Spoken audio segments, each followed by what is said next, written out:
नमस्कार। आज की हमारी क्लास है जैन धर्म के विभाजन से संबंधित। पिछली क्लास में हमने डिस्कस किया था कि जैन धर्म के तीर्थंकर के बारे में, जैन धर्म के वास्तविक तीर्थंकर के बारे में, उनकी शिक्षा दीक्षा और उनका प्रचार प्रसार के बारे में हमने पिछली क्लास में बात की थी। आज बात करेंगे हम जैन धर्म के विभाजन के बारे में। एक जैन ग्रंथ है परिशिष्ट पर्वन, हेमचंद के द्वारा लिखा गया जैन दर्शन है परिशिष्ट पर्वन, जिसमें कहा गया कि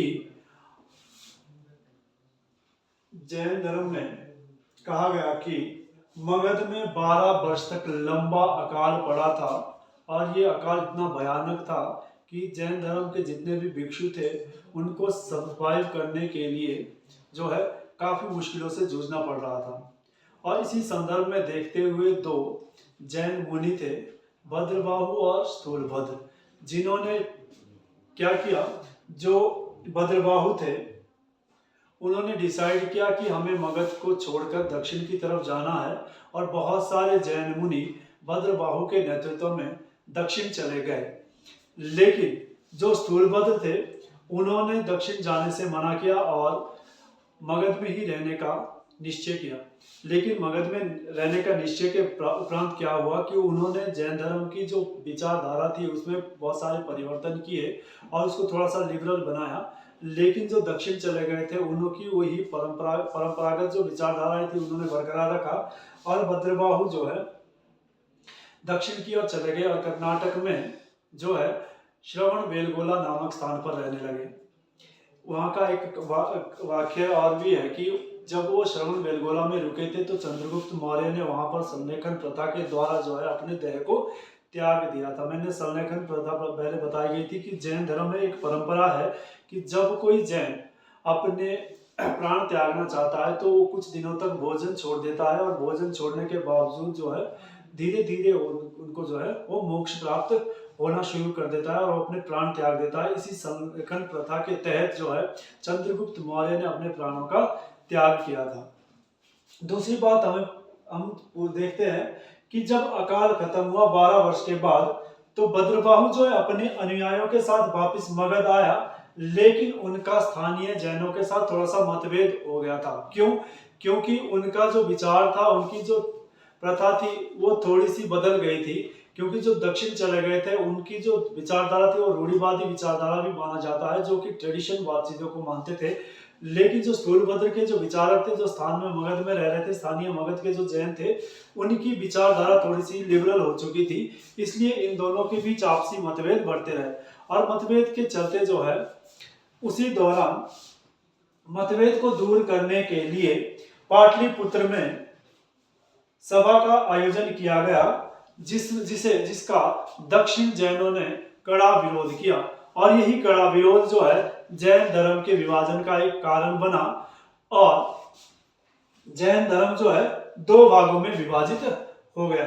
अब अगर बात करते हैं जैन धर्म के विभाजन की, जैन धर्म के विभाजन में एक चीज आप देखोगे कि जो दक्षिण भारत से आए हुए जैन थे उन्हें दिगंबर कहा गया क्योंकि वह निर्वस्त्र रहते थे और उन्होंने वस्त्रों का त्याग किया था। उनकी जो प्रथा थी वो पौराणिक प्रथा थी, पारंपरिक प्रथा थी।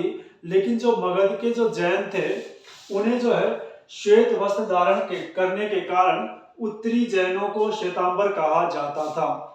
यानी कि भद्रबाहु के जो शिष्य थे उन्हें दिगंबर कहा गया और स्थूलभद्र के जो शिष्य थे उन्हें श्वेतांबर कहा गया।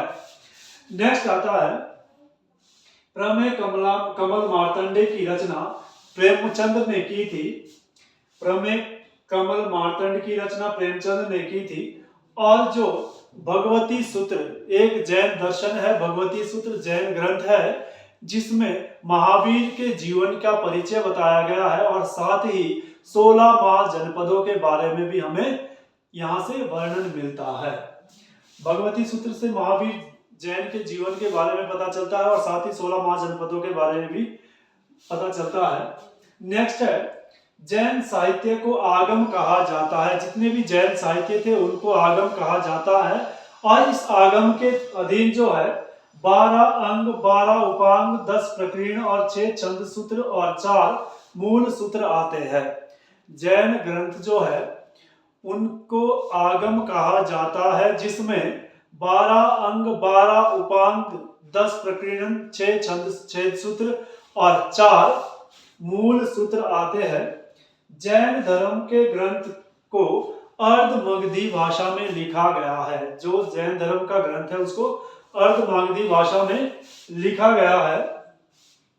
भद्रबाहु ने कल्पसूत्र संस्कृत भाषा में लिखा है। भद्रबाहु ने कल्पसूत्र को संस्कृत भाषा में अनुवाद किया है। और जैन भिक्षुओं के आचार और नियम के जो सिद्धांत थे उनको आचारांग सूत्र में वर्णित किया गया है। जैन धर्म के जो विचार थे उनको एक सूत्र में बांधकर एक ग्रंथ लिखा गया जिसे आचारांग सूत्र कहा गया। और भगवान महावीर ने मानव चरित्र पर जोर दिया था। मानव चरित्र के बारे में उन्होंने ज्यादा ध्यान दिया।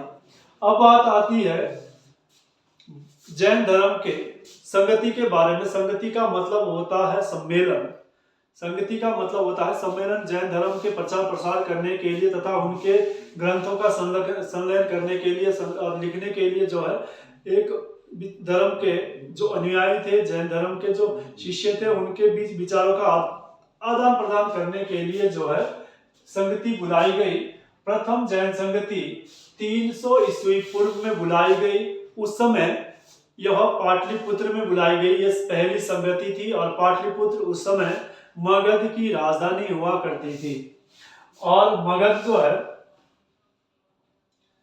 मगध का जो शासक है वो चंद्रगुप्त मौर्य होते थे, जिनके समय में, जिनके शासन काल में प्रथम जैन संगति का आयोजन किया गया। और इस संगति में जैन धर्म 2 भागों में विभाजित हो गया, दिगंबर और श्वेतांबर भागों में विभाजित हो गया। जैन धर्म के जो अध्यक्ष थे प्रथम जैन संगति के, वो स्थूलभद्र थे। स्थूलभद्र प्रथम जैन संगति के अध्यक्ष थे। दूसरी बात, जो जैन धर्म की शिक्षाओं को, पहली जैन संगति में जैन धर्म की शिक्षाओं को 12 अंगों में संलग्नित किया गया। 12 अंगों में संलग्न किया गया, लिखा गया। और दूसरी जैन संगति का आयोजन 6ठी शताब्दी में हुआ, यानी कि 512 ईस्वी में हुआ।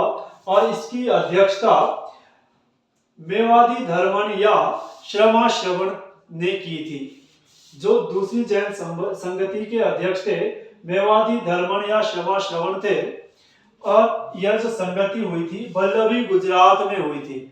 दूसरी जैन संगति वल्लभी गुजरात में हुई थी। और इस संगति में जैन ग्रंथों को अंतिम रूप से लिपिबद्ध किया गया।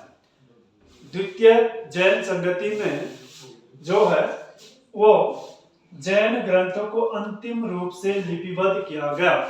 तो ये थी आज की क्लास और जैन धर्म आपका खत्म होता है। हमने पिछली क्लास में जैन धर्म के बारे में पढ़ा था, उनके तीर्थंकर के बारे में पढ़ा था, शिक्षा, आचार, व्यवहार के बारे में पढ़ा था। आज हमने बात की जैन धर्म के विभाजन के बारे में और साथ ही साथ बात की जैन धर्म के साहित्य के कुछ पहलुओं पर नजर डाली। और साथ में बात की हमने जैन संगति की 2 संगतियां प्रमुख थी, जिसके प्रथम अध्यक्ष स्थूलभद्र थे, दूसरे के अध्यक्ष श्रमाश्रवण थे। प्रथम जो सम्मेलन है वो कहाँ हुआ था? पाटलिपुत्र मगध में हुआ था। चंद्रगुप्त मौर्य उस समय पाटलिपुत्र के शासक, मगध के शासक थे। और दूसरी जैन संगति वल्लभी गुजरात में हुई थी। तो उनके बारे में हमने पढ़ा था कि पहली बौद्ध संगति में जैन धर्म 2 भागों में विभाजित हो गया था। श्वेतांबर और दिगंबर में जो है जैन धर्म 2 भागों में विभाजित हो गया था। आज की क्लास यही समाप्त होती है। कल हम करेंगे बौद्ध धर्म के बारे में। धन्यवाद।